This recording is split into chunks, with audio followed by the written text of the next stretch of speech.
The greatest love of all is loving oneself, but one of the more noble forms of love is loving the community. And so when you combine both people who love themselves, but also selflessly loving the community enough to give back, we get heroes. And we'll meet two today as Kababayan LA starts right now.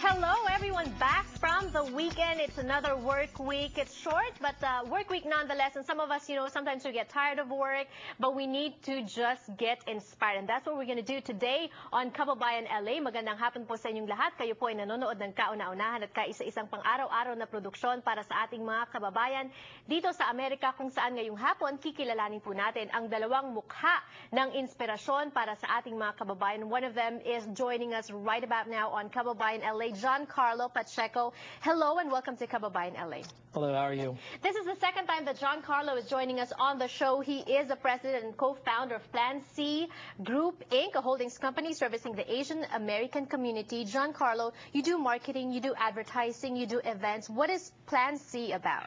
Well, Plan C is exactly what you just said. We do marketing and events for the Asian American market.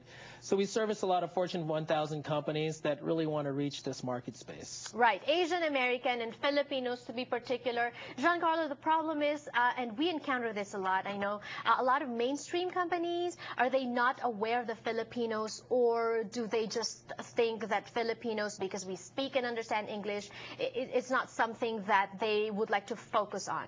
Yeah, I think it's a combination. I think it's a combination of, one, not being aware of the Filipino market, but number two is also because they think and know that we speak English, that they don't need to target the Filipino market.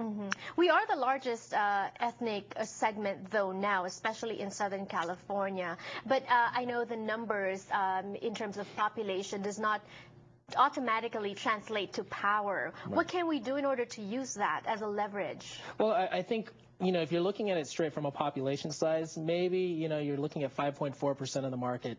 It doesn't seem very big, but when you're talking about the spending power of over $540 billion, it's a lot different.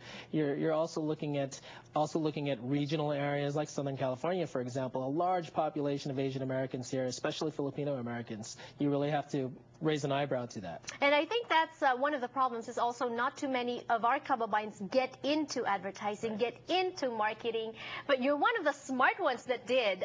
What got you into it?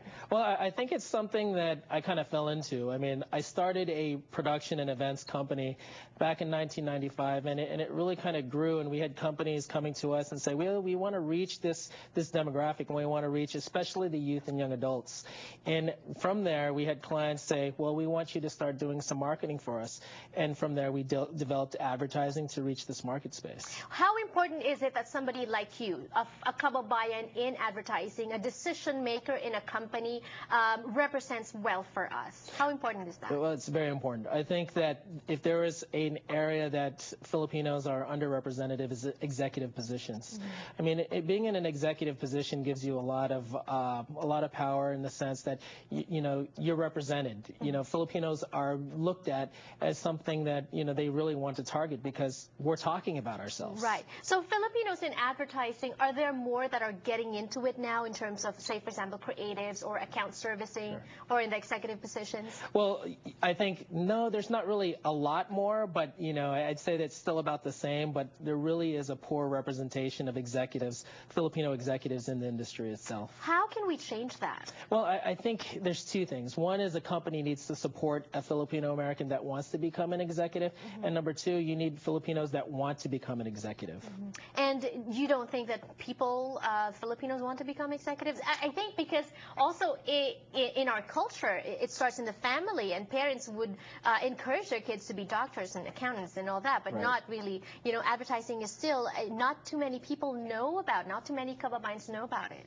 Right, and I think that's why I went into the position is because I really wanted to showcase to other Filipino Americans that, one, that they can become an executive, but two, is that there are areas that Filipinos can excel in. Right, and that's what we always say here on Kababayan LA. The success of one Filipino is the success of us as a community. And that's what I like about Giancarlo. He is in an executive position, very powerful, very influential, but he continues to give back by doing training, speaking at events, just encouraging and inspiring our Kababayans to get into that. Just, we'll pause for a few reminders, but for now, how do you get to your position? For people that are watching, they want to be, say for example, okay, so we sold the idea, they want to be an executive in advertising. How do you get to that position? Well, I think you first, given that opportunity, you have to excel. You have to excel. You got to do what our campaigns are supposed to do. We need to ask for that leadership team support us and say, hey, I want to be an executive. I really want to go here. This is what I've done. Have a track record of success and then prove to them that you can become an executive. And hustling is also needed, absolutely. Right? What makes a good advertising executive, and what kind of courses do you need to take in school? We're going to be talking about that when we return on the show. Don't go away.